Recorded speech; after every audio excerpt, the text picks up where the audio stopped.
I feel like they're going to be people inspired, and then they're like, yeah, but I couldn't possibly do that. I can't change my physical location, you know? Well, I would so for people who already have a practice, I would challenge you to audit your own practice in a way as if you're a patient. Like, go onto your website, book an appointment if that's how you do it. it Engage with your own Instagram, go walk in, sit in your waiting room. Just try to look at your business through a different lens. Is this a place I would want to sit and wait for an appointment? What's the lighting like? Is this chair comfortable? Would I prefer to be offered a cup of tea right now? Like, just try to get out of the bubble of being the business owner. Or another way to look at it is reflect, like, what are the type of places you love going back to again and again? Do you have a favorite cafe? Do you have a favorite restaurant? Do you have a spa you go to? Why do you like those places? And how can you elements of that into your space? And the sky's the limit. Like, the boundaries you're putting on what you can do is simply in your own head. You can create what you want to create for your business. I would just question or challenge you to look at it through a different lens. And oftentimes, I will say, when people start a clinic, it's just like, I got to get 4 walls up and go. And I usually find for a lot of owners, it's like around the 5 to 10 year mark that they're like, I now know myself better. I know my business better. I know what our identity is. Sometimes it takes time to get to that point. So if you now know that and your space does not resonate with what that is, then change it. Yeah. That's sort of where I would go with that. You know, we haven't touched on this, but I feel like one of the things that you help prevent is like burnout.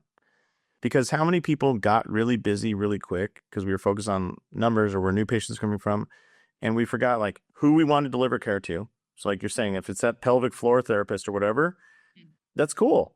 But sometimes we accept all these patients because of insurance or all these patients because of whatever, and we forget, I went to school to work with, pelvic floor patients, or I went to school to work with athletes, and now we're rehabbing post-op hip replacement 65-year-olds, like yawn.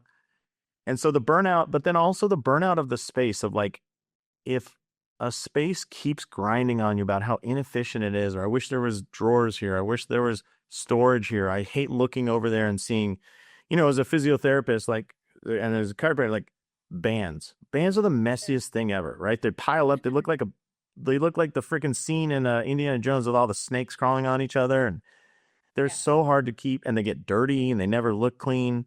And so organizing just that, but also having them within reach, because when I don't want to have to walk all the way across the clinic to grab a band and walk all the way back. Because like when I need a band, I'm like, oh, I need it right now. I want to do a quick resistive exercise, right? Mm-hmm. But like the little grinds of like doing that every day are the things that pull us out of healthcare, which to me is heartbreaking, because like everybody I know went into healthcare because we like people. We want to feel like helpers, right? Mm. And can you talk a little bit about that? Because I think in that corporate clinic that you said did the redesign, that company was also struggling with tons of turnover, right? Like, and they're like, we're gonna solve it, and it. Yeah, I think to me it's and I know Jane uses this term a lot. A lot of companies do, of like finding these moments of delight, right? So what are ways and techniques kind of within your space and in your practice and in your offering to offer this both to the clinicians and to the clients, right? So what are things that just feel like, we all know that little feeling inside when, whether it's a space being organized or like play the kind of music you like go outside the script a little bit of what are things that just bring some delight to the day that are maybe a bit unexpected. And I think that goes a really long way in preventing burnout. I mean, I think our industry, for better or for worse, there's some pretty low-hanging fruit that will make clinicians very happy. Like, we're a very because we all go into this profession, we like helping people, we're fairly selfless for the most part, that like you bring in some food to some clinicians and they'll love you for life. Like, it's not challenging to keep people happy. And sometimes it's the smallest details and keeping fresh with that make a big difference, right?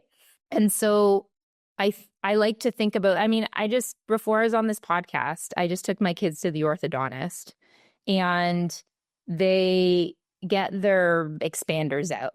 And my kids are all excited because, you know, they have all these restrictions put on them. They can't eat this candy while they have these expanders in. So I'm like, oh, don't worry, I'll take you out after and we'll get some candy. Well, don't they come out from the orthodontist office and they've created this massive basket of all the candy that they're not allowed to eat for the 9 months. That is awesome.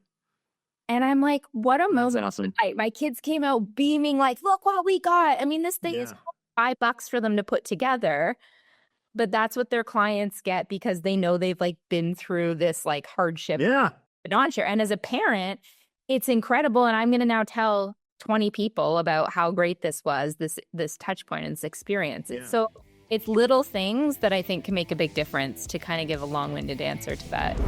Thanks for tuning in to this episode of Trust Driven Insights, brought to you by Trust Driven Care. Imagine a world where all your patient communication is in one place, seamless, effortless, and on autopilot. That's the power of Trust Driven Care. If you're ready to streamline your practice, check out trustdrivencare.com and see what's possible. Trust Driven Insights, real conversations, smarter care, stronger business.